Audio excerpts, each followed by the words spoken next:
So, now let's go to see the last presentation about fire design.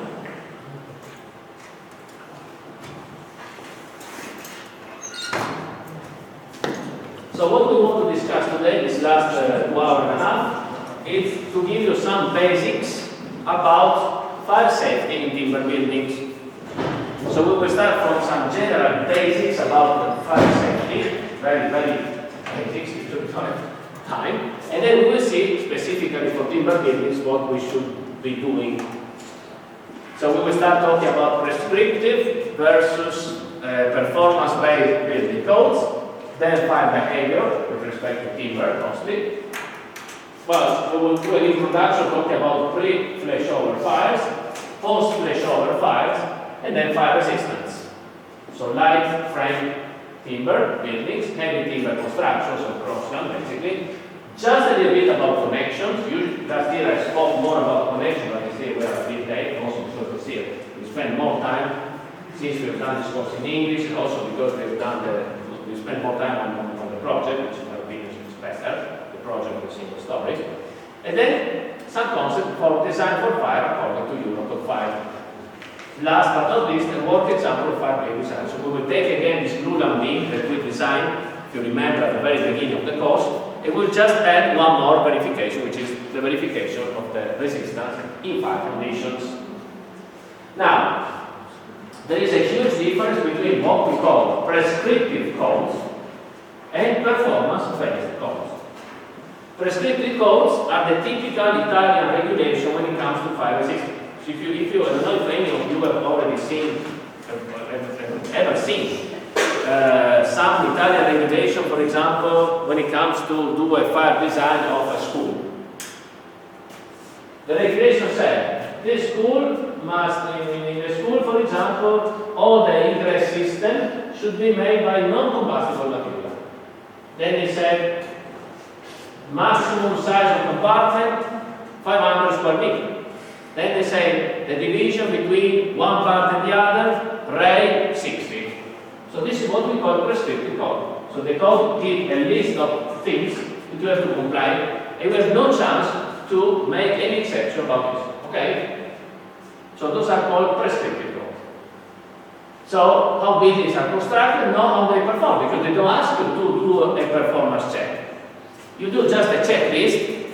So they said, okay, do you need to did I consider separation with ray 60 meter structure? Yes, tick. Did I put only non-combustible material in the ingress system? Tick. And then in the end, once you get all this tick, you are okay.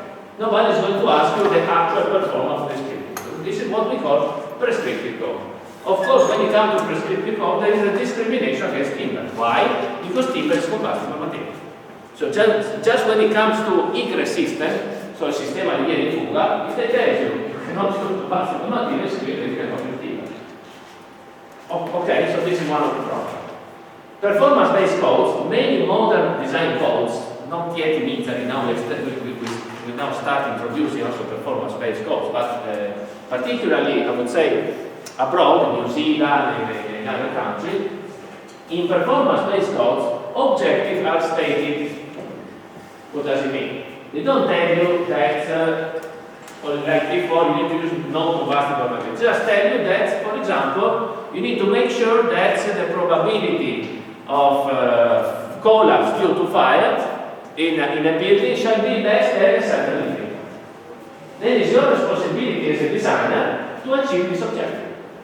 You can also use timber if you remove combustible material in the ingress system. If, for example, you add some sprinklers, and you add that the probability of collapse of the risk is exactly the same as if I had used non-combustible material and no sprinklers. Okay? So the performance-based codes, if you want, they in some way displace most of the responsibility to the designer. The designer has to prove that he can do mostly what he wants, but then it's his responsibility to show, to demonstrate that the safety level is comparable with, for example, other material that we use more traditionally. Okay? So, the designer has to think about realistic fire scenarios. Of course, if you have if you have, let's say, one library, it's completely different than if you have school. In a library, of course, there is having lots of paper. The risk is much higher compared to a residential building, where it's much more fire low. In this case, timber can compete with other materials. Now, talking about the typical fire behavior, is, suppose that we are going to monitor into a place where there is a fire, the history of temperature over time. So for example, we are in this room.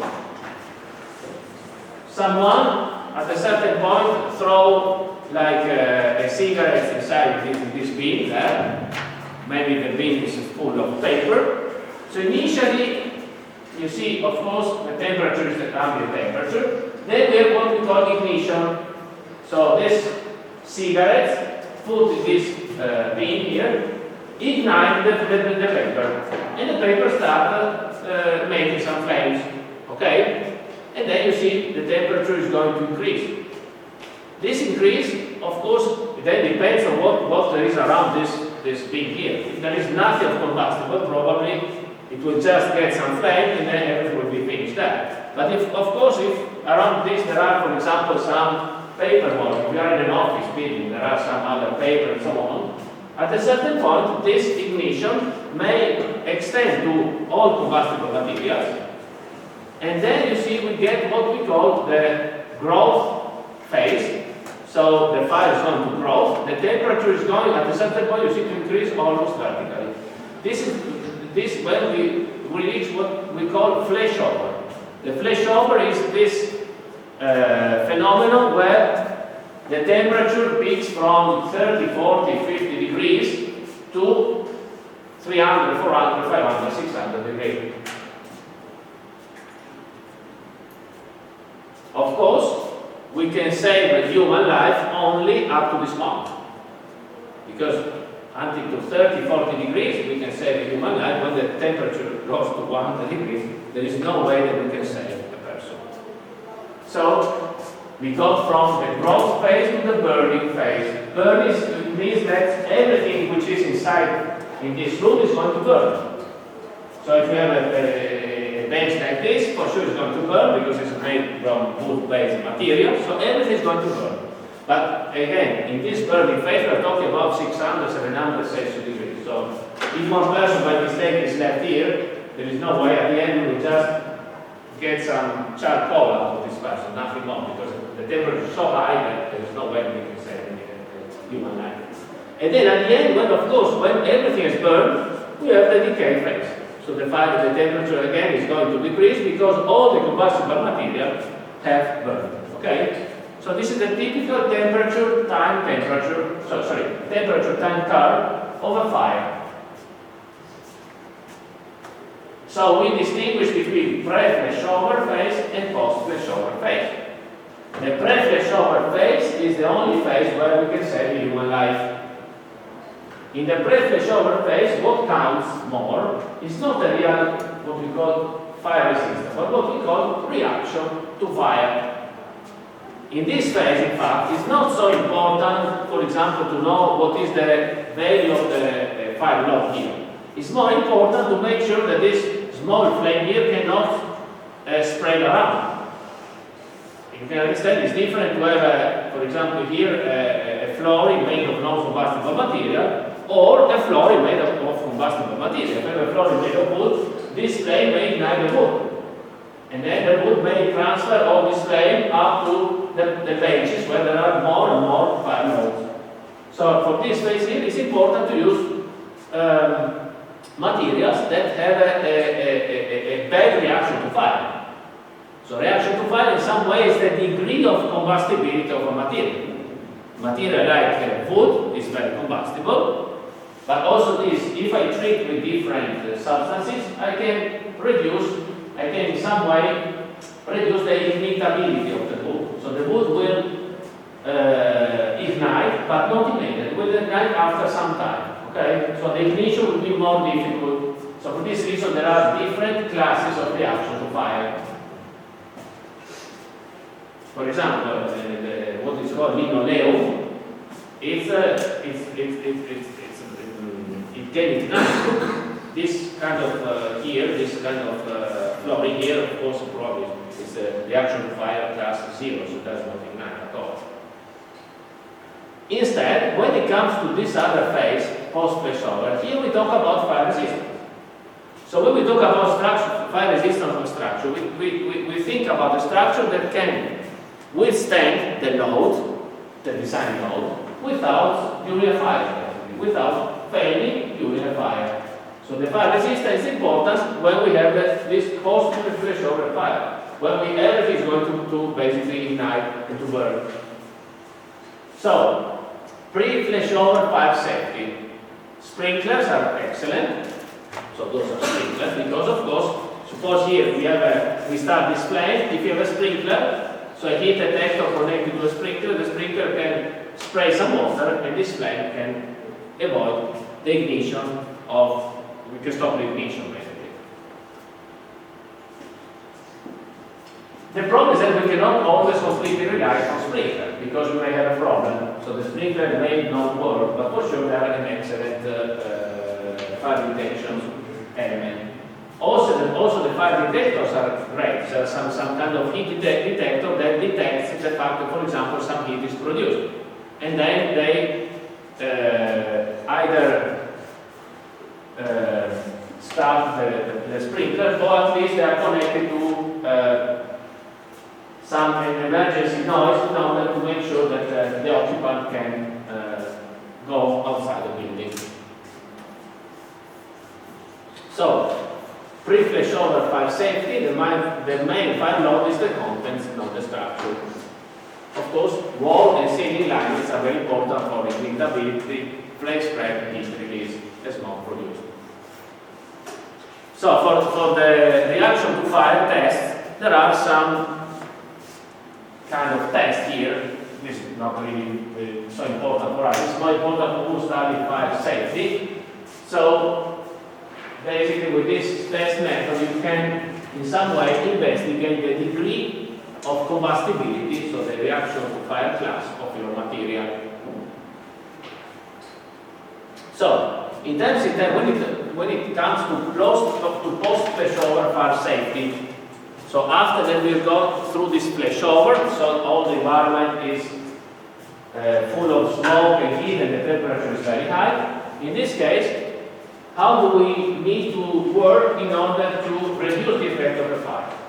So the basic concept is to contain the fire. So for example, if you have an environment or room like this, when we have a flashover, we should make sure that this flashover cannot go through these walls and to the ingress system, so it cannot spread out of control out of the building. So we need to contain the fire where it is. And of course, we need to prevent collapse. We don't want during a fire that this building collapses, because a collapse of this floor may need not only the collapse of the floor where there is a fire, but they also imply the collapse of the other floors that are above and underneath this floor. You can imagine how important it is to prevent collapse in a building like this, and prevent also the fire spread in a building like this.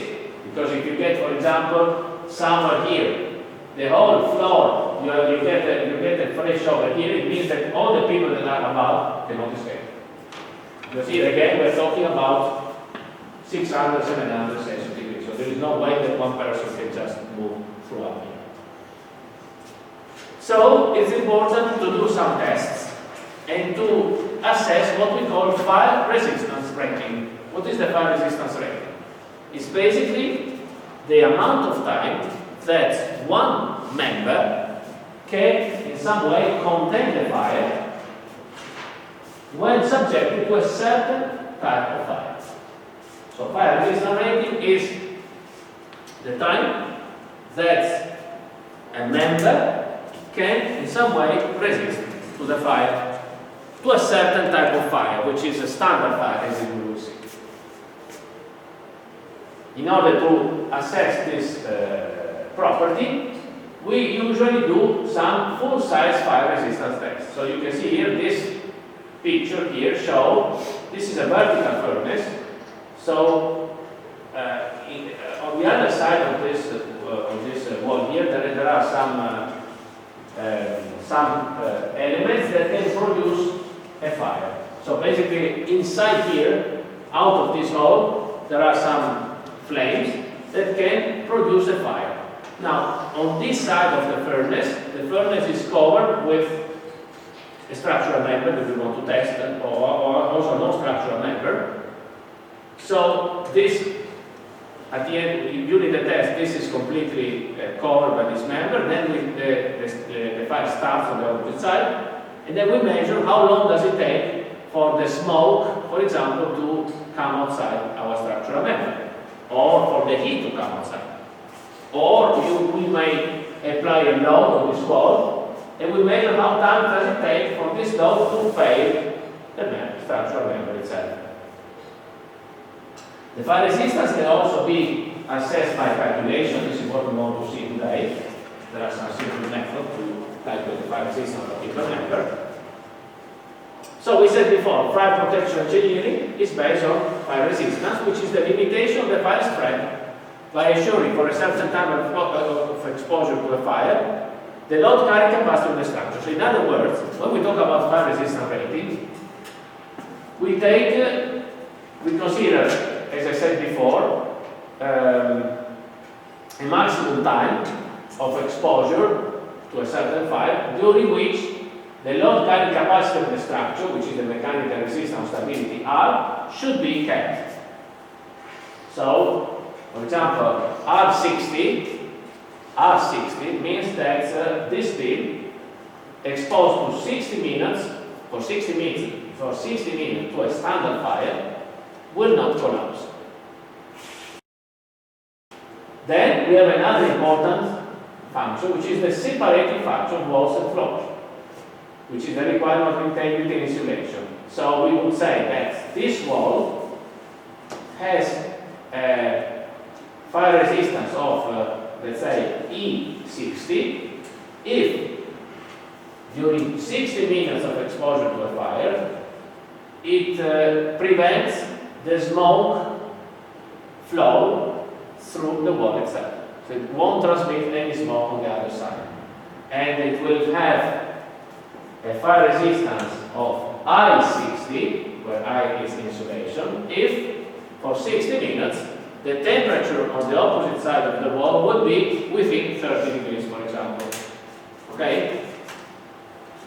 The fire resistance is usually the combination of all these three properties. So when we say that, for example, the Italian regulation required for a school, wall raised 60, it means that this wall, for 60 minutes of exposure to the standard fire, it will not collapse, so it will not lose the load bearing capacity, it will not transmit any smoke, and it will not transmit too much of the heat during this 60 minutes of exposure. Okay?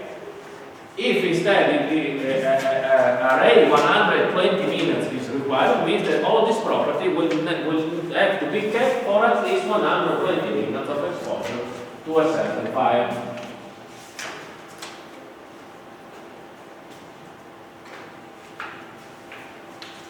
Of course, as you can see, the fire resistance criteria are different depending on the type of member that we are considering. If we consider it a non-structural partition, we are not interested in looking into the stability because it's a non-structural member. So we're just interested in integrity and insulation. Doors, same thing. So this door here, for example, they should have a certain EI fire resistance. So integrity and insulation. Load bearing wall is that we are also interested in stability. Because we don't want that the load bearing wall will fail. Floor ceiling, so the floors also stability, integrity, insulation. And then if you have, for example, a beam or a column, consider this column effect here. This column does not separate anything from another member. So we have a column inside a room. So in this case, we are just interested in the R criterion, so in the stability, basically. Column and beam. And then fire resistant glazing, integrity. Now, let's now start talking about fire resistance of wood. We start from the first very basic principle. All wood burns. Okay?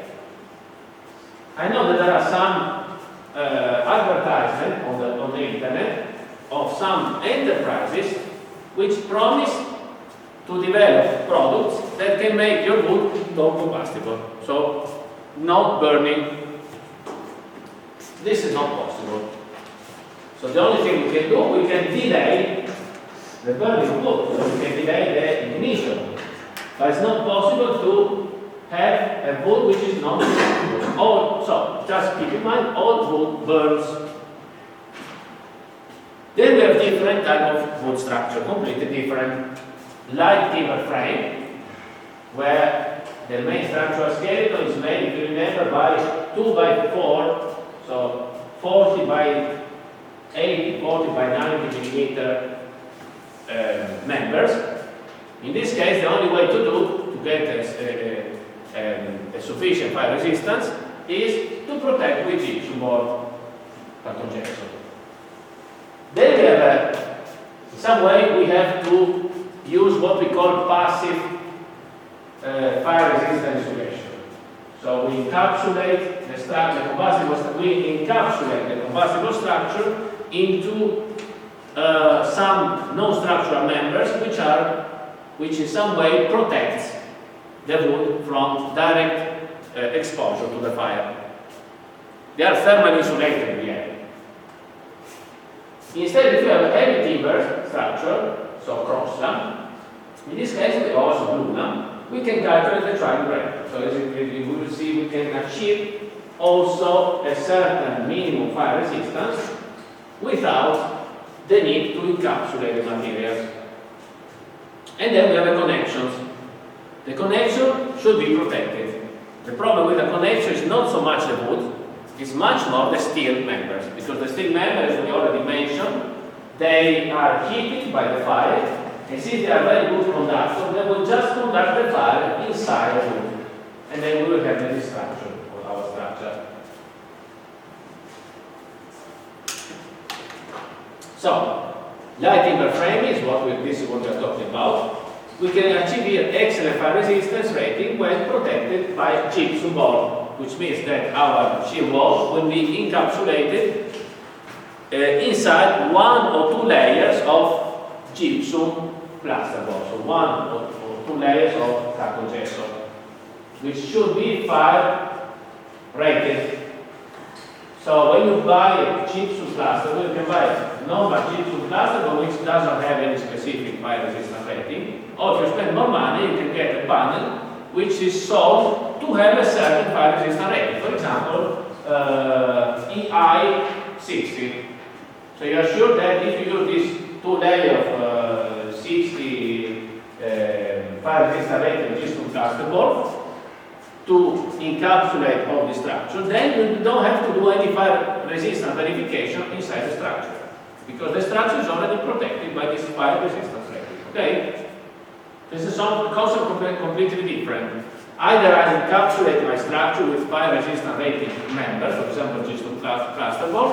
In this case, I don't do any fire verification, or I do directly fire verification of the member inside. But of course, for members so small, the fire resistance that we can achieve is too low. We can get good fire resistance only when we have bigger member, like cross-lam or blue-lam.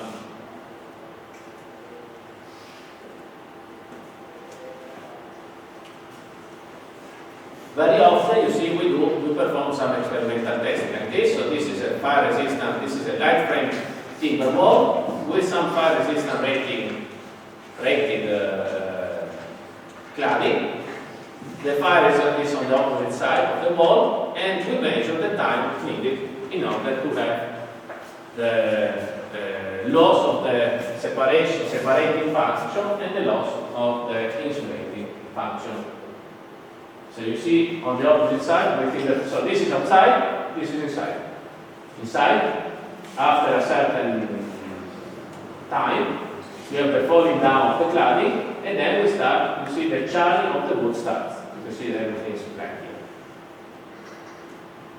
So this is the furnace with the flame inside. As I said before, we can also place here a panel and load the panel using these jacks here. So the panel can be loaded, can be exposed to the fire up to the failure. In general, the typical type of fire resistance that we do consists in, fire resistance test that we do consists in starting, you see, from, for example, if you want to test an X-lam floor panel, we start with the unloaded specimen. So this is the X-lam panel unloaded. Then we apply the load. The load will be only one fraction of the failure load. So when we do a fire test, we will see later on that the fire load combination is the load combination for accidental loads. The load combination for accidental load is not 1.30 or 1.35 G plus 1.5 Q. It's G, so the permanent load without any gamma amplification factor, plus only one little fraction of the Q value. So plus usually 0.3, so plus psi 2 times Q, okay? It's basically the load is what we call quasi-permanent load condition. So in fire condition, we consider as a design load only a load condition very similar to the quasi-permanent one, which means permanent without load amplification plus variable multiplied by a reduction factor by 0.3, psi 2. So, in our test, we basically apply the load, this fire load combination, which is less than we said the ultimate load. Then we have a deflection of the specimen because of the load. And then we start the fire. So underneath the specimen there is a furnace, and inside the furnace we start the fire. And due to the fire, what is going to happen? Due to the fire, the resisting cross-section of the wood is going to be reduced. Why? Because the wood starts burning. As it burns, it loses masses, so the initial cross-section is going to be smaller and smaller due to the exposure to the fire. As the cross-section reduces, the specimen deflects more and more. This process continues until the specimen is so small, so it has reduced so much its cross-section that the stresses, the increasing stresses, due to the fact that you see the load is constant. So in the end you have a situation like this.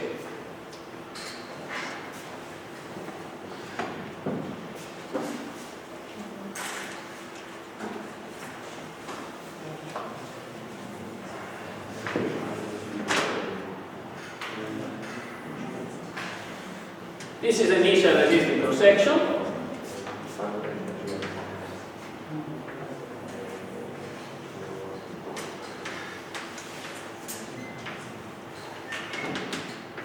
This is the bending moment due to the load.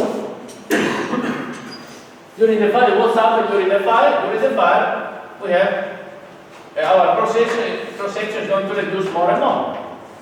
So the initial cross-section after, for example, 60 minutes, after 60 minutes, the initial cross-section is only the shaded part.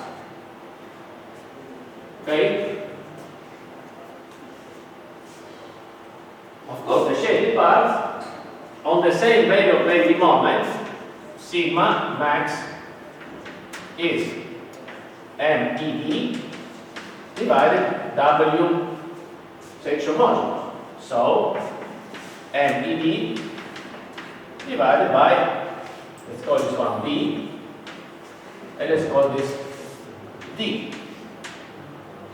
B, D squared divided by 6. Now, during the fire test, the bending moment is always the same because the load is constant over time. However, during the test, what's going to happen? D is going to decrease. If D is going to decrease, sigma is going to increase. So at a certain point, we will get the condition that sigma max will be equal to F d M. So the bending strength of the wood. The load application. The load application is constant. Is the 40% as More or less, even less, more or less 30%. Yes, yes, yeah, exactly. This is more or less 30%. In fire usually 30%, more than 40. Between 20 and 40%, exactly. Just note that this 30-40% that we test in the lab, this was for serviceability mistake, was for deflection. But in this case, when you have fire, this is also the ultimate limit state load. Because you have to remember that in the ultimate limit state you have this load, which could say it's a quasi-permanent load condition, serviceability, plus the fire. So the fire in this case is considered, it's not a real load physically, but you see what's happening. The fire is going to reduce the cross-section. So over time, if you want, we can do a plot like this.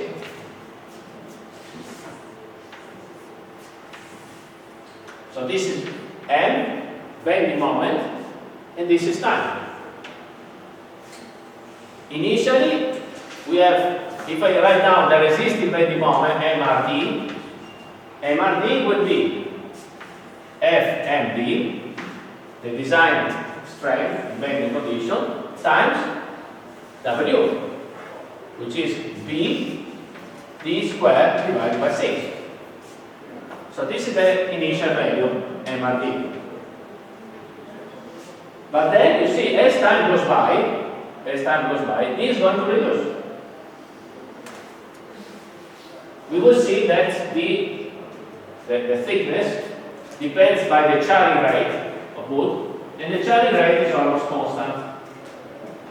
So what does it mean? That over time, since you see, over time, this D is going to be smaller and smaller. Here we have a curve like this. And then I can plot here the MED, the design external bending moment. The design external bending moment will be something like this, MED. So MED for sure is much lower than MRD, because we said before that MED depends on this load condition, which is more or less 30%. So I'm expecting actually that if this is MRD, I'm expecting an MED something like this.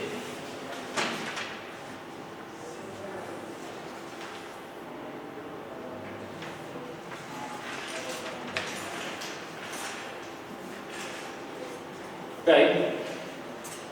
So, how can we get the fire resistance rating of our structure? The fire resistance rating of our structure would be given by the intersection of these two curves. So, T bar is the fire resistance rating. So I go to the fire resistance rating when I have a failure of the beam. So when I have a section so shallow, so small, that I got a failure. So I got to the condition MED equal to MRD. Okay?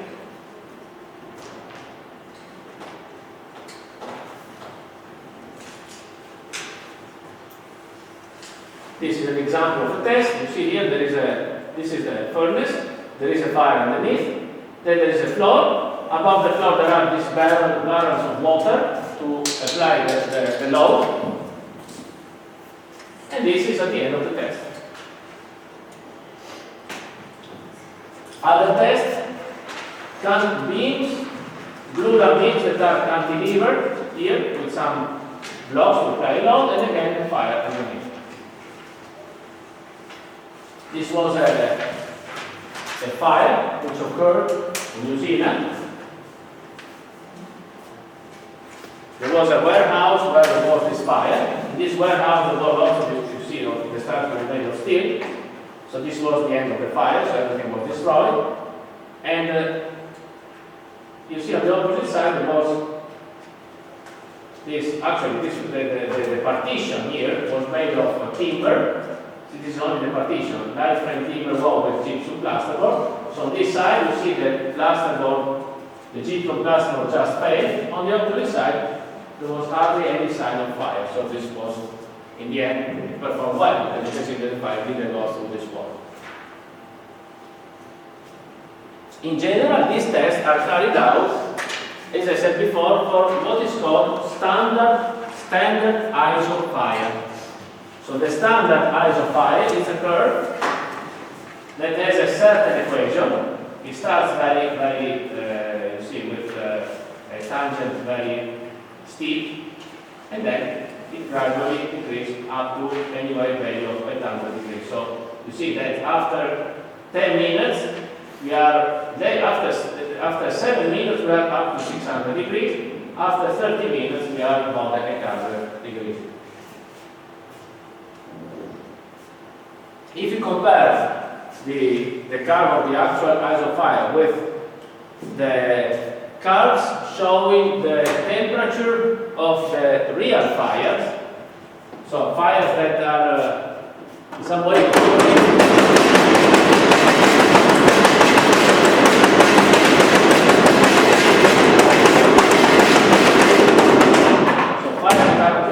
real building, you can see that actually the real fire are in some way a bit more severe than the eyes of fire, because you see that this is a real compartment fire. The temperature you can get here to up to 800 degrees after 3 minutes, so much more severe. But in some way, in order to be able to compare the results of the fire test from different research institutes all around the world, it was decided to fix the temperature versus time, so the fire curve. So the fire curve now adopted worldwide is this ISO 834 fire curve. So each test that we do, we try to simulate in the furnace this kind of fire curve, the ISO fire. We need to also be careful about when we have timber buildings with insulation, thermal insulation. This insulated building may have water fire. For example, this exterior polystyrene cladding is very dangerous. Fortunately, we don't use this in Italy. So you can see here, this was a fire coming up from this window in one building, and this was just the building opposite to this. So you see, we have lots of problems, not only in the building where there was the fire, but also in the neighboring building, because this flames was very hot and basically made to burn down also some other members nearby. Fire resistant doors, of course. And then we talk about the most important thing for our lecture, which is talking about heavy timber construction. So we have some timber, blue laminated timber, crosslamp, and laminated veneer lumber. Now, when it comes to solid or heavy timber construction, we define our timber structure as a heavy if it is made by members having a minimum thickness of at least 100 millimeters. So a heavy timber member is a member where the minimum size of the cross-section is 100 millimeters. Otherwise, we don't consider this as a heavy timber member. We will see that heavy timber members can achieve fairly good fire resistance due to the properties of wood itself. Here I can show you some example of real fire.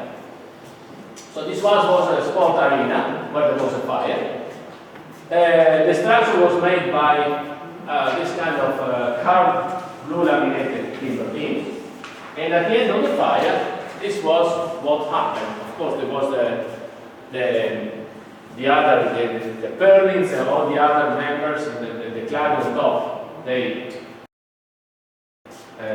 were gone, but you can see that the timber members were still there. Those timber members, of course, there were some charcoal on the side, but they were still there, with still an important, the most important part of the cross-section was still there.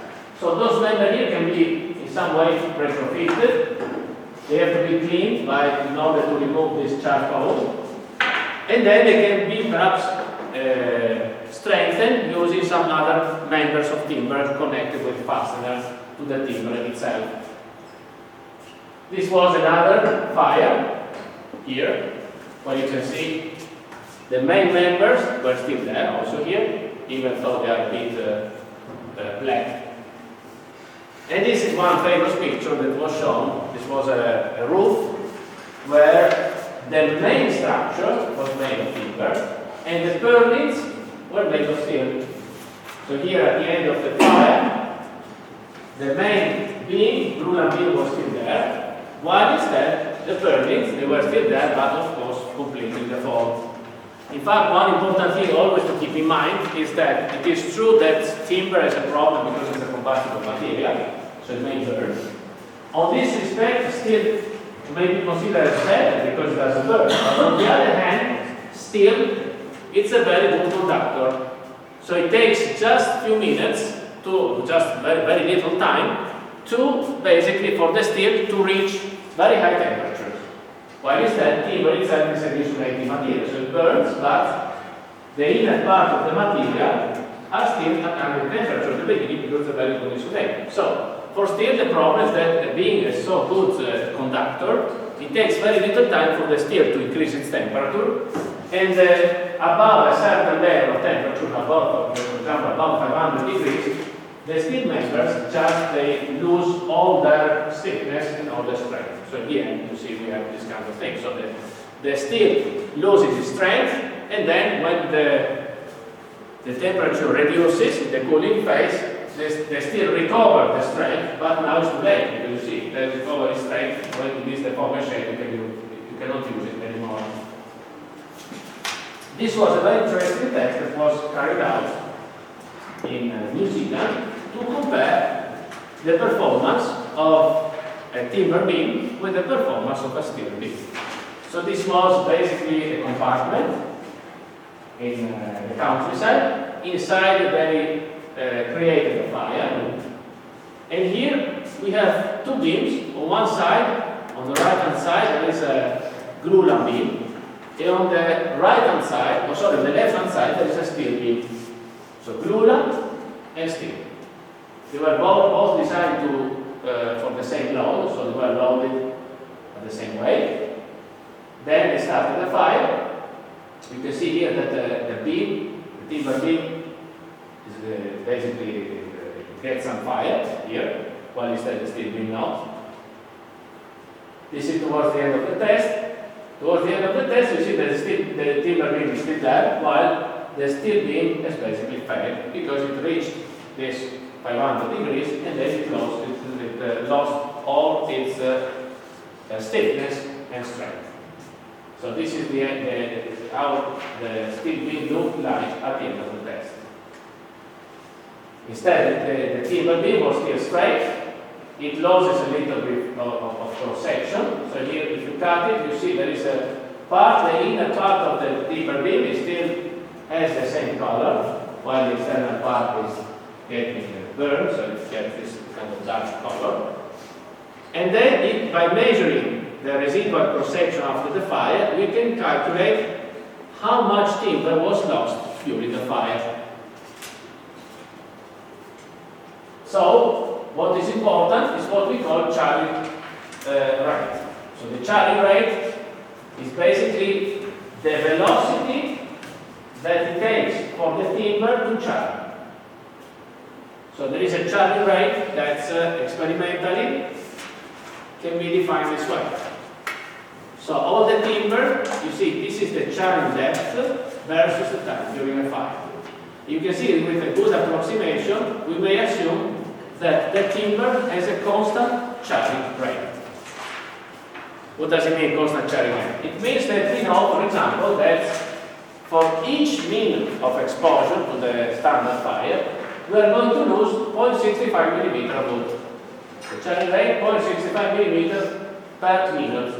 Each minute of exposure to the fire, to the standard fire, leads to a loss of thickness of wood equal to 0.65 mm.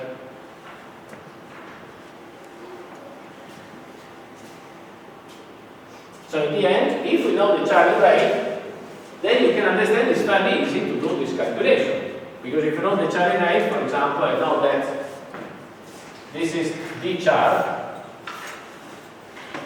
D char, it will be the charging rate, we can call it R, times T.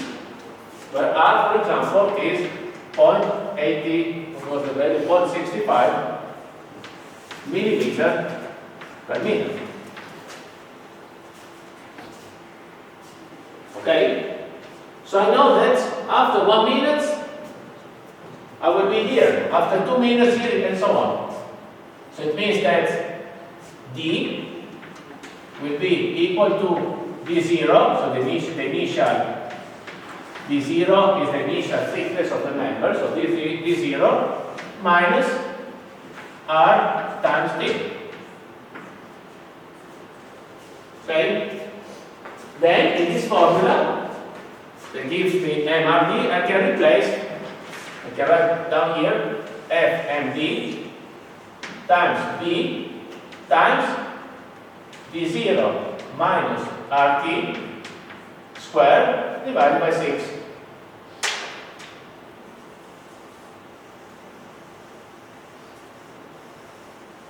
To write a bit better here, so we can understand better.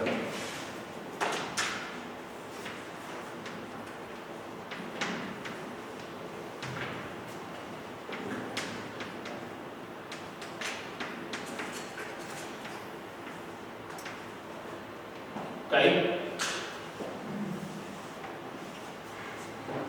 So in the end, you can see I find out that this curve here is a parabola.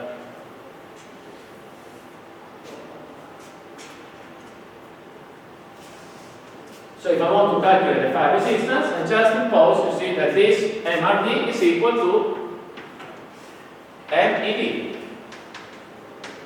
And from this second degree equation, I can calculate T, which will be, we will call before T bar, which will be the fire resistance rating of my panel. Okay? If we know the charging rate. But again, the charging rate, based on some experimental test, can be assumed as a linear function of the exposure time. So it's very simple to calculate, to predict the fire resistance of a solid timber member. Just remember that for solid or heavy timber member, we consider a member having at least 10 centimeter minimum size. Okay, it's clear, this concept? Okay. Which one? Yes. This one? Okay. In order to find the fire resistance rating of a structure, which is the bar, I need to find out the intersection between the strain capacity of my cross-section over time and the strain demand. The strain demand is fixed during the fire test. The strain capacity depends on the time of exposure. Why depends on the time of exposure? Because the residual depth of my timber member depends on the charring depth. And the charring depth, the char, is linearly dependent on the time of exposure because the charring rate R is constant. Charring rate, you can see here, that is almost constant because here we have plotted the char depth versus the time. And those are some experimental values. You see, with a good approximation, the charring rate, which will be this divided by this, is more or less constant. Okay?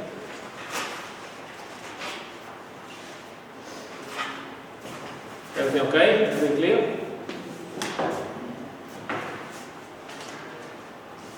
Now we check some full scale tests, and then I think we make a break because otherwise it will be hard. So this is, for example, an LBL full-scale fire test for meter span with the furnace. Then we have this LBL beams above. This is a small window to see what's happened within the furnace. And this is, at the end of the test, you see, we lifted the cover of the furnace, we find out the beam which was slightly burned all around. So this is before and this is after. So if you want the difference between timber and steel, is that since timber is a good insulator,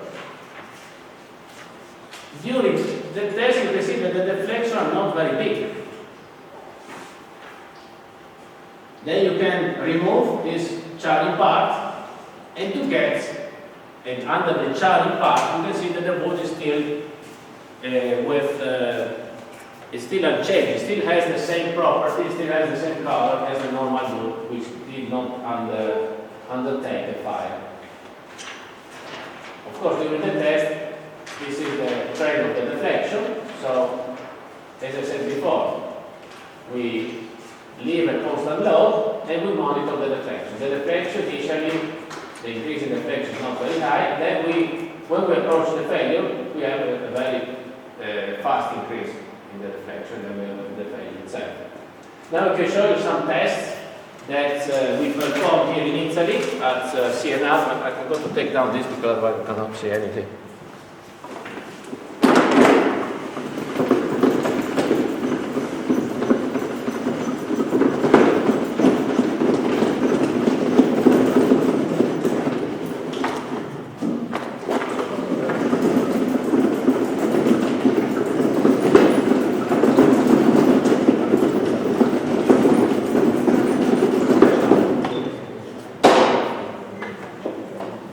So this is a test that I said before. We performed at CNR, which is a research institute of the National Research Council of Italy, close to Trento. So this is a typical cross-lamp panel made of 5 laminations, so was 150 thick by 600 millimeter width by almost 6 meter length. This is the furnace. This is a horizontal furnace that was constructed to test basically our panels. So the panel, this panel was basically supported on the two sides. So you can see here the panel supported on the two sides. Then, since the panel was very narrow, 600 millimeter, we had to cover the remaining mouth of the furnace because the mouth of the furnace was at least 3 meters wide. So we used this other precast concrete panel just to cover the mouth of the furnace.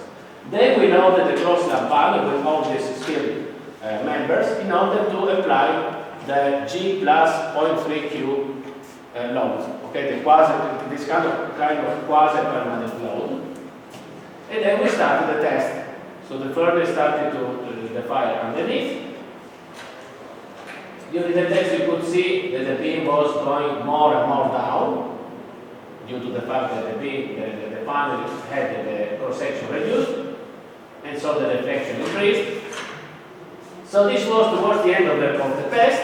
Towards the end of the test, the idea was with this, basically to keep all this stuff hanging on this crane over and then above, in order to be able to lift just 1 minute or just 1 second before the failure, to be able to lift everything above. Unfortunately, this was not the case because there were some connectors here that got the heat of the flame. So the flame coming outside, they heated the steel that was keeping everything above, and the steel failed. So it was not the wood failing, it was the steel. So in the end, everything finished inside the furnace. Then, of course, the directors there were not very happy because it made damage. It might have caused huge damage, but fortunately this was not the case. So then we did another test following this, where of course we stopped much before, not to get to the actual failure. And what you can see here is that a panel like this, which is basically, let's go again back to see the. So basically it's a 15 centimeter panel. So this 15 centimeter panel can achieve 99 millions of fire resistant failure. If we add only one layer of protective cladding, so gypsum plasterboard, you can get up to 110. If you think it's not a lot, because it's a 15 centimeter panel, so it's fairly small. The span was almost 6 meters. And without any protection, we could get up to 99 millimeters. So at least an R60, so strength class resistance rating of 60 without any protection can be achieved without any problem. So this was a video of the test after this. So after the test I showed where the panel failed inside, we did another test. In this case, we downloaded before the specimen, just not to repeat. And as you can see, it's not a simple test. I mean, it's quite dangerous. Also because here, this video was cut, but here, it was cut because they couldn't show this outside. But if we go back, you see, after having this kind of thing in the air, moving in the air with all this charcoal, it's very difficult test, after all the lab is dirty of charcoal, so it's not a simple test. But in this case, for example, there was also a problem, and after the test is finished, you see there is still some wood burning inside. So still fairly complex, to extinguish everything. And so it's a kind of test that's not so simple to do. So you can't find literature to many of those tests because they are fairly expensive, fairly dangerous. So, okay, now I think we should start. I want to study more in details this fire resistance rating of heavy timber. Just keep in mind, heavy timber for us is a timber section where the minimum size is at least 100 millimeters. So we know that wood chars in the external layer turning into charcoal. So suppose this is a piece of a wood beam exposed to the fire. So in the exterior fiber, wood chars and turn into charcoal. There is what we call pyrolysis zone, where wood decomposes into gas, loses mass and color. And this char layer that forms here has an advantage of being thermal insulating for the inner layer of wood. So when wood turns into this char layer has also some important thermal insulation properties. Meaning that here we have fire, so we have 600, 700, 800 Celsius degrees. If you look here where it is called normal wood, just let's say 80, no less, sorry, just let's say 30 millimeters inside, the wood has the same properties as if it was in the absence of any fire. This is because it is protected by this charcoal layer, which has some important insulating thermal properties. So you see the fire temperature here is very high, and in this white part we still have almost 20 degrees, so that is the temperature of the wood. So more or less at 200 degrees wood starts changing its color. So this color is no longer brown, it becomes very dark. This is at 200 degrees. 300 degrees wood turns completely into char, and char hasn't got any mechanical properties. So we could say that from 300 degrees outside, all this layer here cannot take any load. So this layer here is without any strength resistance, without any strength basically. From 300 to 20 we have a reduced strength, and of course from 20 on the strength property is exactly the same as at ambient temperature. So this thickness between, you see, 300 degrees, where we said that the fire resistance is 0, till 20 degrees, where we have the normal fire resistance, about 35 millimeters. We said that the charring of wood occurs with a nearly constant rate over time. So this is now the experimental result. So, in terms of fire resistance rating of heavy timber, we can say that heavy timber has excellent fire performance, and the strength calculation can be done, like we mentioned before, using the concept of residual section. So we start by assuming a constant charring rate. So beta 0 is the charring rate considered as constant and provided by the Eurocode. So we can calculate the charring depth after a certain time of exposure. Would be beta 0 times t. Suppose, for example, that we want to ensure a fire resistance rating R60. So you calculate the charring depth of wood after 60 minutes by multiplying beta 0 by 60. So this means that, you see, after 60 minutes, you've got this residual cross-section, which is this shape that you can see here. Of course, here we have an area surrounding around the corners, because on the corners here we have a flow of heat much larger than here. Here we have a heat coming from right and coming from bottom, meaning that here we have a formation of this area surrounding here. So, strictly speaking, we should calculate this residual cross-section after, for example, 60 minutes. This would be the residual cross-section. We should take into account this area surrounding.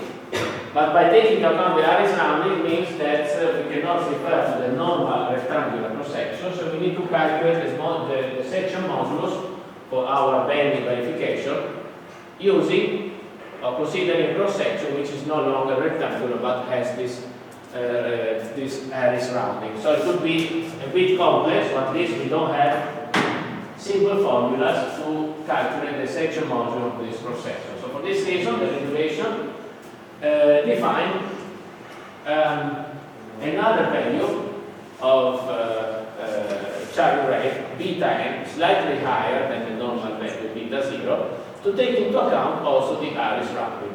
So in other words, the regulation allows us to replace this black resisting cross-section, residual cross-section, with this red equivalent rectangular cross-section. Well, in this case, in order to get the rectangular cross-section, we need to use this beta n, which is slightly higher than beta 0, because it takes into account also the area surrounding. So we calculate this d char n, which is, if you want, a conventional charring depth, taking into account also the rounding of the cross-section, which would be beta n times t. And then we should take into account that underneath this residual cross-section there is a thickness of hot layer d0, where this d0 is calculated, you see here. So basically in a cross-section like this, you would have 300 degrees here on the black line, and then we would have the 20 degrees would be slightly inside. So in order to take into account this layer of wood, which is not charred but has reduced mechanical properties due to the fact that it's on a temperature between 20 and 300, we just consider a further reduction of the cross-section, of the residual cross-section. This further reduction is given by K0 times D0. This is according to the Eurocode 5. The Eurocode 5 has one part 1-2, dealing with fire resistance. So this is taken from Eurocode 5, part 1-2. So in the end, we have to calculate. We start from the initial cross-section, then we calculate what we call the effective. We will calculate the effective resisting cross-section after t time of exposure, so after, for example, 60 minutes. And this effective resisting cross-section is taken from the original size minus this DEF, which is the notational charring depth, plus K0 times D0. Okay? In the end, so we are going to do our structural verification on this residual blue cross-section.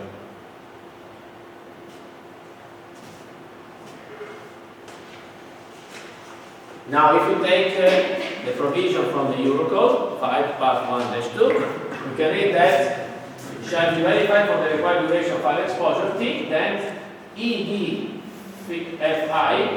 so which is the design effect of action for the fire situation, is less than or equal to the capacity. So in the end, if you want, this can be translated into this, inequality here. So MED less than or equal to MRD.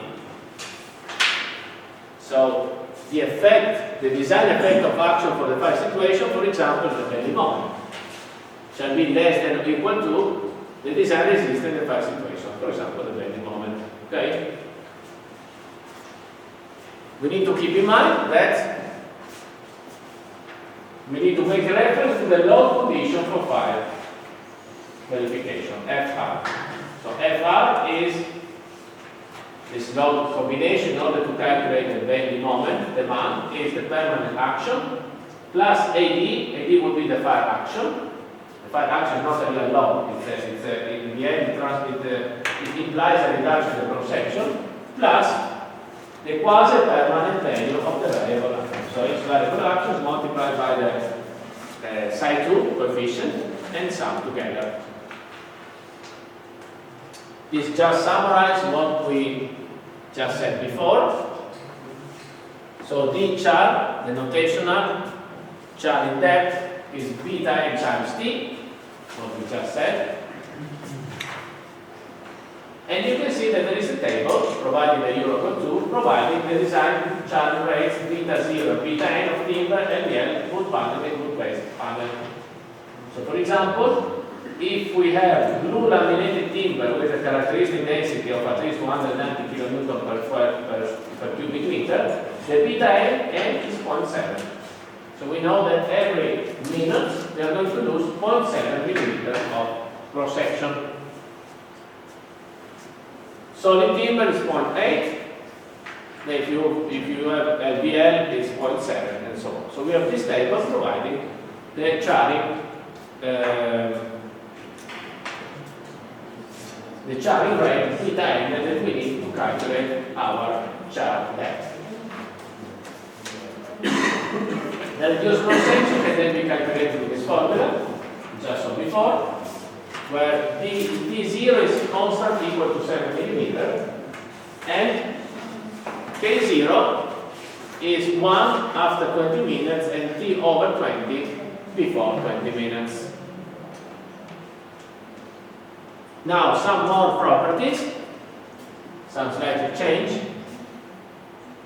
So when we do a verification, a strength verification in fire condition, we need to make a reference or to refer to basically the design strength in fire condition.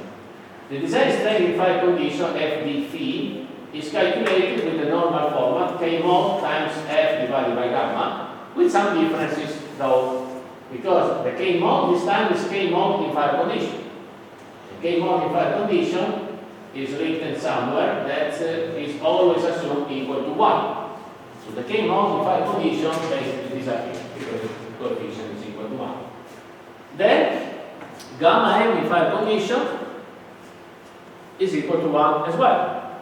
So we don't divide for a gamma m different by 1. And the third important difference, in fire condition we don't refer anymore to the characteristic value of strength. In this case we refer to the 20th percentile of the strength distribution. So 28th percentile of the strength distribution is the fractile to the 20%. So we basically increase a little bit the value of the reference strength. No longer the 5th percentile, this time the 20th percentile. Okay? And to calculate the 20th percentile, so the 20% fractal of strength property, the regulation provides some table like this. So they said that F20 can be calculated by multiplying Fk, which is the normal characteristic value of the 5th percentile, by a coefficient K phi. This coefficient K phi is given in this table. You can see it's 1.25 for solid timber, 1.15 for rule-laminated timber, 1.1 for MDF, and so on. Okay? So we need to remember that when we calculate here in our verification of F and D, for example, F and D is no longer K mod times Fk divided by gamma m, but this time will become basically K mod is 1, gamma m is 1, and F and K becomes F and 20, which is K phi times F and K. So we increase a little bit the strength. For example, suppose that we want to check the fire resistance rating. So suppose that we want to check that this blue laminated timber beam has a fire resistance rating of T, where T could be 60, could be 120, could be 45, and so on. How can we do this kind of artificial state verification? Like we said before, so ED phi, which will be the strength demand in fire condition, in this case will be sigma MD phi, which is the maximum stress, maximum bending strength in the residual cross section, will be MD, so the design bending moment due to the load combination of FR, the fire condition, divided by the section modulus of the reduced cross section. This shall be less than this K mod phi times K phi times F and K divided by gamma and phi. Now, K mod in fire condition is 1, gamma n in fire condition is 1, MD is the maximum bending moment for a simply supported beam, would be FR, the uniformly distributed load in fire condition, times span length L squared divided by 8. Okay? FR, we said before, is not a load condition ultimately stable at ambient condition, the gamma G times G plus gamma Q times Q, but is more similar to what we have called quasi-permanent load condition. So it's GK plus psi 2 times QK, where if you remember, psi 2 is coefficient 0.3, 0.4, depending on the destination of the building. And W phi, section modulus of a rectangular cross section, is the base times d squared divided by 6. But in this case, we need to calculate the section modulus of the reduced cross section, of the effective reduced cross section. So the section modulus of the effective reduced cross section is calculated by calculating the charring depth. So for example, depth of breadth, you have the B phi, reduced, the breadth of the reduced cross section B phi will be B, initial cross section, minus twice the charring depth. The charring depth, we said before, is beta n, notational charring rate, times T, duration of the exposure to the fire, plus K0 times D0. D phi, in this case we need to be careful because D phi is not D minus twice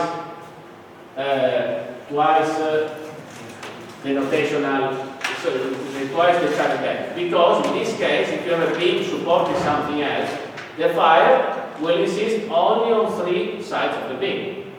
Different is the case if you have a Grumman beam and then we have some other, for example, purlins above, so we have air all around the cross section.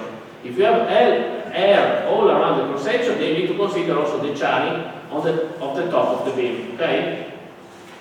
So in this case would be D phi would be D minus again the char depth, beta n T plus K0 D0.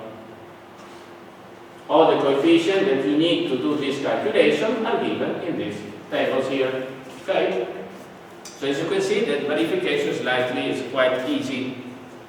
Much easier, for example, than do the fire verification of a reinforced concrete structure or of a steel structure, where we have to do more, say, equation, it's a bit more complex. Now, just a few words about fire connection before doing this work example, final work example.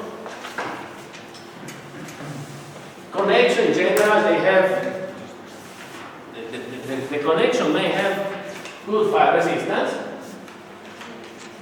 providing that we use some kind of connectors and not some kind of metal fastener. For example, nails screws may have acceptable fire resistance. Bolts and dowels may have acceptable fire resistance, and also embedded steel plates. So steel plates that are surrounded by wood. Instead, very poor fire resistance in the case of exposed nail plates and exposed bolted plates. In general, epoxy glue. So just remember that in a timber connection, the weakest member in terms of fire resistance is not the wood itself, but it's the steel. So if you have an exposed big steel plates exposed to the fire, then the performance is very poor. And of course, it's very poor if you have an epoxy glue connection. So the use of epoxy, when you use epoxy glue connection, remember this bar, the steel bar, connected to the wood using epoxy, you get, in general, a very poor fire resistance because at around 50 degrees, the epoxy starts losing mechanical properties. Sometimes you may have a problem even if your connection is exposed to the fire. Sorry, the fire is exposed to the sun, because it can heat up, and after 50 degrees, this epoxy starts losing properties and stiffness. So if you have to provide a high fire resistance rating, don't use epoxy because the performance is not very good. Okay, now we can conclude this with a work example. So we consider the same beam the same glue beam that we designed a while ago, if you remember, at the very beginning of the course. And we do one further verification. So we know the initial cross section, we know the cross section 100 by 100 by 1600, span length 22 meter, glue on G28H. We need to design to ensure an R60 fire resistance rating by leaving the cross section unprotected. So we assume that we cannot protect the cross section. So we need to do this verification in order to make sure that this cross section is enough to keep the load, the design load, for 60 minutes of exposure to the standard fire. So this was the beam. The permanent load, if you go back, was 5.28 kN per meter, and the positive load, the snow, was 8.96 kN per meter. We need the value of the combination factors because in order to assess the fire load, we need to know the value of psi 2. So psi 2, in our case, we said we have a snow as a variable load. So psi 2 for the snow can be 0 if you are below 100 meters above sea level, or 0.2 if you are below 1000 meters above sea level, is 0. Instead, it's 0.2 if you are above 1000 meters sea level. This building was supposed to be not above 1000 meters sea level, so our psi 2 coefficient is 0. Then properties of glue lamp, homogeneous glue lamp GL28H is given by this column, so here we have all the properties that we need. We start with the bending verification in fire conditions. So this is what we have just mentioned. So MDFR times L squared divided by 8. So we start by calculating the load condition, FR. So GK, 5.28 plus 0 times Q, so at the end it's 5.28 kN per meter. Then we calculate the maximum bending moment. So GK times L squared divided by 8, 319.40 Newton per meter. Section modulus of the reduced cross section. Section modulus of the reduced cross section is W5 is B5 times B5 squared divided by 6. B5 we said is B minus twice B times T plus K0 D0. So if you replace this with our value, it's 200. 200 is the original breadth, 100 millimeter, minus 2 times 0.7, so the charring length of Lula, let's go to see. Charring rates beta n, beta 0, beta n of timber, PL, and wood base panel. So for blue laminated timber with characteristic density of at least 190 kilograms per cubic meter, 0.7. So 0.7 times 60, because we are asked to check the fire resistance rating of R60. So we need to multiply by 60 plus K0 times D0. K0 times D0, K0 is 0, this one for time of exposure more than 20 minutes. D0 is 7 minutes. Sorry, 7 millimeters. So in the end here we get, you see, after 60 minutes exposure to the standard fire, the originally 200 millimeter wide cross section become 102 millimeter cross section. So after 60 minutes, we basically have the original breadth. Then we calculate the reduction, the reduced depth, and the original 1.6 meter deep beam after 60 minutes become 1.55 meter deep beam. So reduced section modulus 102 times 1551 square divided by 6 is 40 times 10 to the power of 6 cubic millimeter. Then we can calculate this ratio. So the bending moment was 319.4 kilonewtons per meter. We transformed this into newton per millimeter by multiplying by 10 to the power of 6. This one is cubic millimeter, so 10 to the power of 6 can be simplified. In the end, we get 7.8 megapascal. We compare 7.8 megapascal. We said before, K mod is 1, gamma m is 1, K phi times FMK. So FMK is 28 megapascal, and K phi is given by this table. K phi for blue laminated timber is 1.15. So 1.15. So in the end, we get 32.2 megapascal. So as you can see, the strain demand is much lower than the strain capacity. So 7.8 is lower than 32.2, showing that, as expected, a big cross-section of wood can have a good, an acceptable good fire resistance rating. Then we need to do, we know that bending moment is okay, but then we may also have this problem of lateral torsional buckling. So lateral torsional buckling verification 5 conditions. Also here we have to assume that 6 cross braces are placed along the 22 meter long span length. Otherwise, if you remember, without the braces, even at ambient temperature, we wouldn't have any possibility to resist the lateral torsional buckling. In this case, we need also to assume that these cross bracings are fire resistant. What does it mean? It means that if we use a bar, for sure the bar alone is not fire resistant. So either we use diagonal bracing made of wood, this will be solid, or we need to treat these bars of steel using, for example, intumescent paint. With intumescent paint, then we can get the liquid fire resistant. Okay? We need to paint with a special painting that, in the case of fire, grows by providing some thermal insulation. This is called intumescent paint, or vernice intumescente in Italiano. Okay? Intumescente. Intumescente.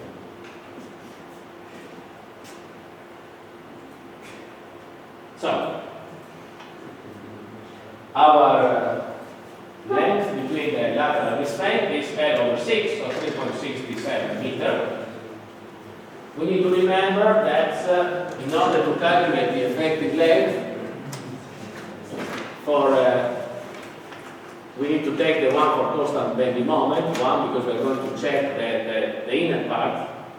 If you remember, when we do this lateral torsional verification, we have a parabolic bending moment diagram, but in the inner part of the beam where we have the maximum bending moment, this can be approximated with a constant bending moment diagram. So LEF over L is 1, And if the load is applied the compression edge of the beam, LDF should be increased by 2H. So, now we are doing our verification directly on the residual cross-section. So the residual cross-section is d phi.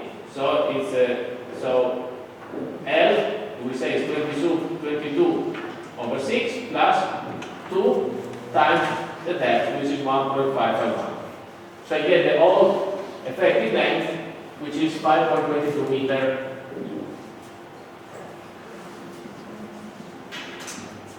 We can then calculate the critical bending, the critical stress for lateral torsional buckling with this formula, 0.78 times the breadth square of the effective cross-section divided by the reduced depth and divided by the effective length times the characteristic value of the Young modulus of theta. So 0.78 times 102 square divided by 1,551 times the effective length is 5,220 plus E 0.05, let's see, is it 0.05 characteristic Young modulus. So modes of elasticity characteristic value is 10,500 megapascal.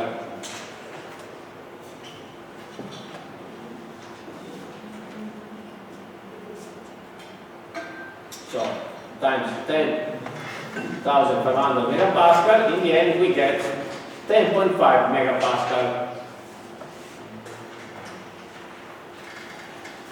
Now we need to see which value of relative slenderness is in our case. In our case we have F and K 28 divided by sigma and critical, so 10.5, so 1.63. So 1.63 means that we are here. 1.63 is greater than 1.4. So K crit, so this is the critical reduction coefficient of strength, would be 1 over lambda square, so 1 divided by lambda square, so 1 divided by 1.63 square, which is 0.376. So we can calculate our sigma, 7.8 megapascal, already calculated before. That shall be less than or equal to K crit times, so this reduction coefficient times the bending strength.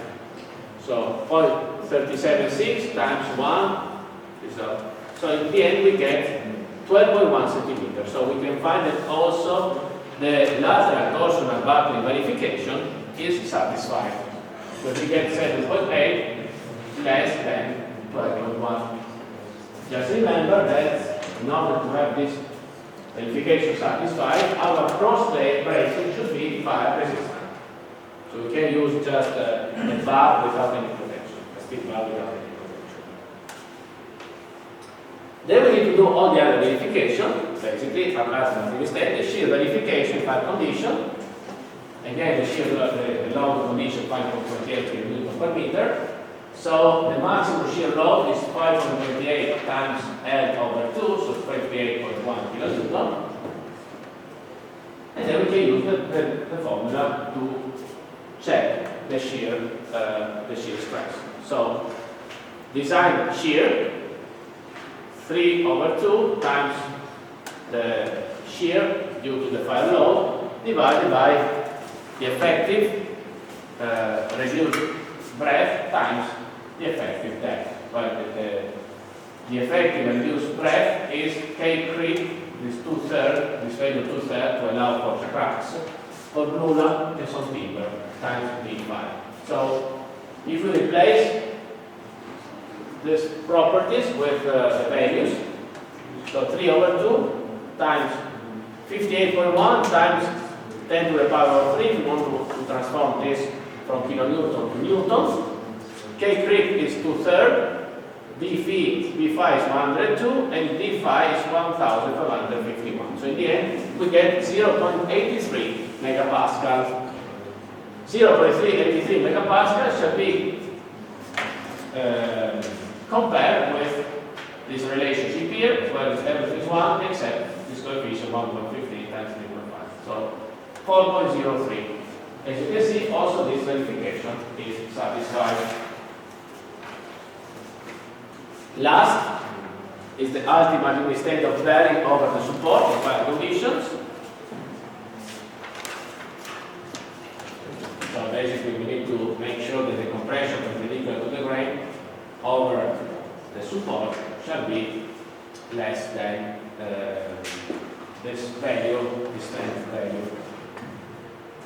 So in this case, again, we need to consider the fact that we will have a reduced supporting area due to the fact that the beam will be narrower. So there will be here B phi times L phi, and also this length will be narrower. So the reaction here is 58.1 kilonewton. Since the beam is at the end, we don't have this possibility, because you see the regulation allows us to increase the effective length on both sides, only of course if the beam is protruding on the other side. In our case, the beam is not protruding on the other side, so we can only add 30 millimeter, the 30 millimeter length that we have on the right. So L plus 30 millimeter. Then KC90 is equal to 1 in our case. So we can again invert the design inequality to calculate the unknown bearing length LFI.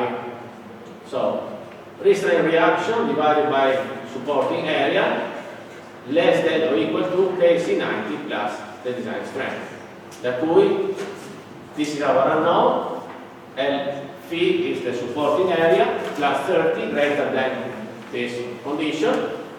If we replace now the right value for the different quantity, so 58.1, this is RD5, 10 to the power of 3, we get that the minimum supporting length should be at least 168 millimeter. But the minimum supporting length is the actual length minus beta n times t minus K0, D0.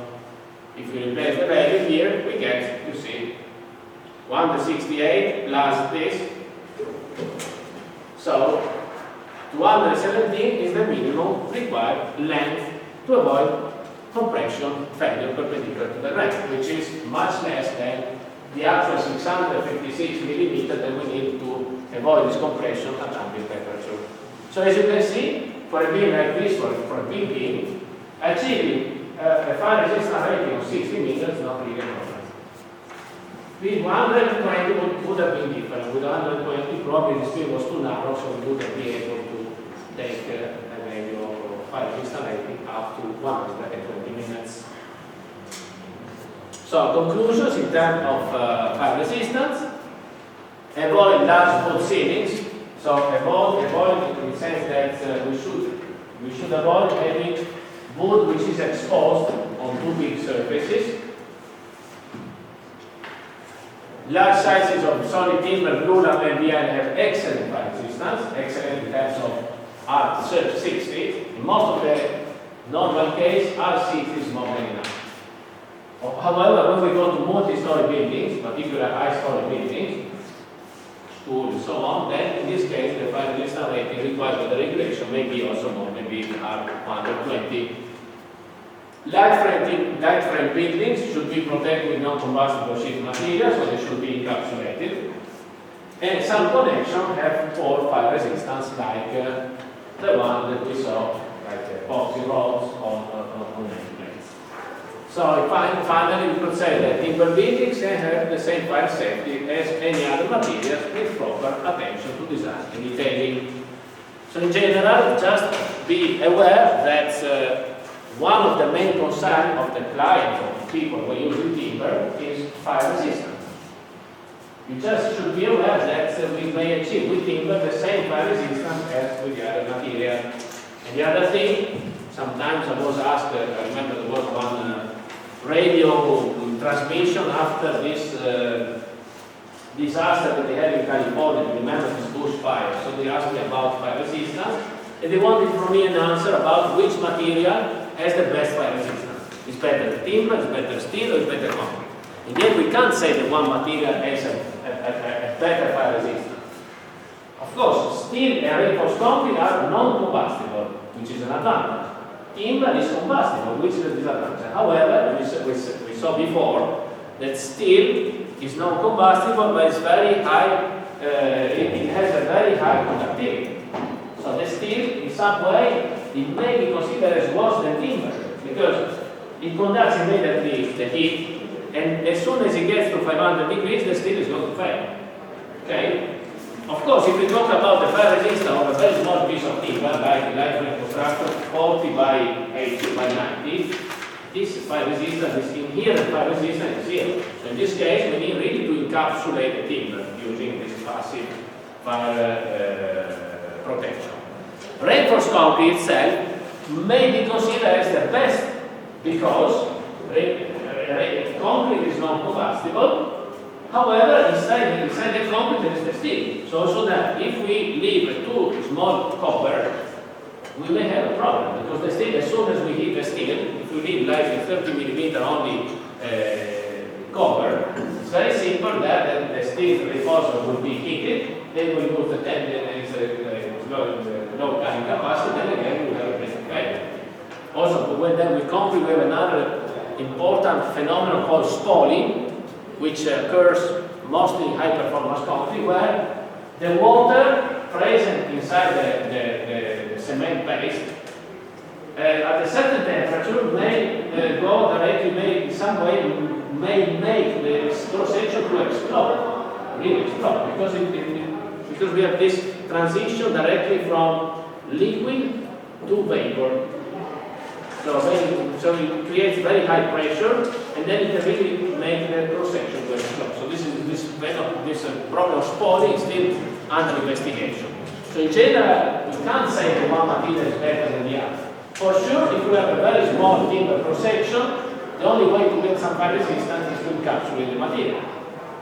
If we have steel, only steel structure, we need to insulate, or we need to paint with it, to make some paints, because otherwise the steel, although it is non-combustible, the fire resistance we will get will be very low. Okay? So in general, it's not all the material can perform well if we have some special attention to the details. For example, remember that if we have a timber connection, it's not good if you use lots of exposed metal plates in the outer part of the cross-section because we don't the connection. In this case, this is going to heat all the wood and to transfer the heat from outside to inside. So in the end, I would say this is the conclusion. Also with timber, despite the fact that it's a combustible material, we can achieve a suitable fire resistance. Okay? Now, do you have any questions about what we saw today? Yes? But it's not how will you change the temperature inside the concrete without fire explosion? Okay, well, there are some, basically to answer to this question, I have to say we need to solve some equations, what we call the heat conduction equation of the physics. So we have to solve this equation, and then we can find the distribution of temperature within the concrete. Of course, it's different from timber, because from timber we said that the cross-section is going to be reduced more and more. Instead, the concrete cross-section stays there. But of course, as we expose more and more to the temperature is going to increase. So the only way is to solve this differential equation of the heat conduction with the condition of, with the bounding condition of radiation and convection. The regulation provides some tables. There are some, if you look into the Eurocode 2, there is one part dealing with fire resistance. You will find that there are some tables showing for typical cross-section, like for example for a wall or a column, after a certain time of exposure to the standard fire, the distribution of temperature. Then also there are some approximated method to end up with some solution. There are also some tabulated solutions. For example, you know that if you have a reinforced concrete wall, which is at least, I don't know, let's say 20 centimeters, irrespective of the load, you can get a certain fire resistance rating, for example, of 90. I These are not sure, but in this table you can find this kind of already tabulated value in order to make sure that you achieve a certain. Otherwise, you need to do an analysis, a structural analysis, which is fairly complex in this case. You need to use some advanced model because you can't really do by hand. If you want the advantage of timber, the really significant advantage is that for timber, once you calculate the residual cross-section, which is very simple to do, you can then assume that the strength within this residual cross-section is the same that you have at ambient temperature. So you can use Navier and everything. Instead, for a reinforced concrete, the problem is that you should do it this way. For a reinforced concrete cross-section,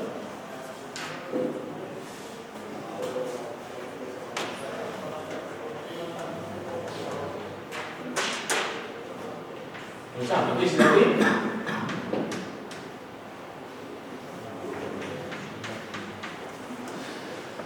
So first of all, you should know the temperature within the timber. So you should say, okay, I need to calculate, for example, suppose that you want to ensure that this timber beam has a fire resistance rating R60. Okay? So first of all, you need to know the distribution of temperature in this cross-section after 60 minutes. So you can go at one of this table, and you may find, for example, some curve like this, giving the distribution of temperature after 60 minutes. So for example, here, the one here will be something like, I don't know, maybe 1000, then this will be 700, then this will be 300, it will be 120, for example, okay? Then once you know this distribution of temperature, you need to know what is the strength and the Young modulo, let's say the strength of this temperature here. So there are some curves giving you, if this is the FC, so if this is the strength of the reinforced concrete, and this is theta, where theta is the temperature, you get some curve that is showing how the value of the strength of the concrete increases with temperature.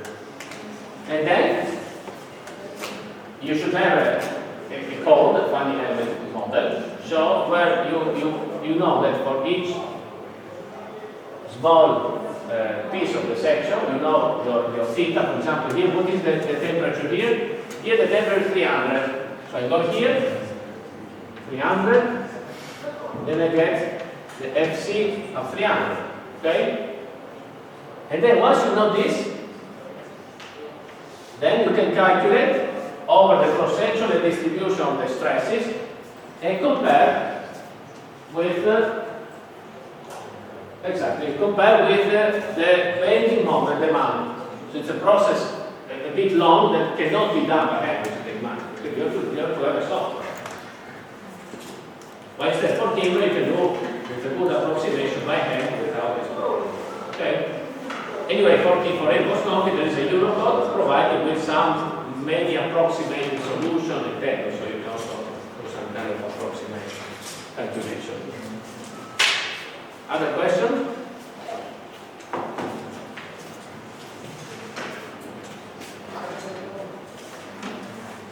Okay. So now I think some of you have to do the revision for. Okay. So should I call perhaps to ask Dr. Shemeta to come in advance? Or do you want to have a break now? Okay. You want to relax? Because she said that she's coming at 1, I think, in half an hour. So if you want to have a break half an hour, it will work well. Okay, so thank you very much for your attention during this course, and now we will see you for sure for the revision of the project and for the exam. So how many of you would like to do the exam immediately? We will say immediately, I mean in the next session of exam, which means January, February.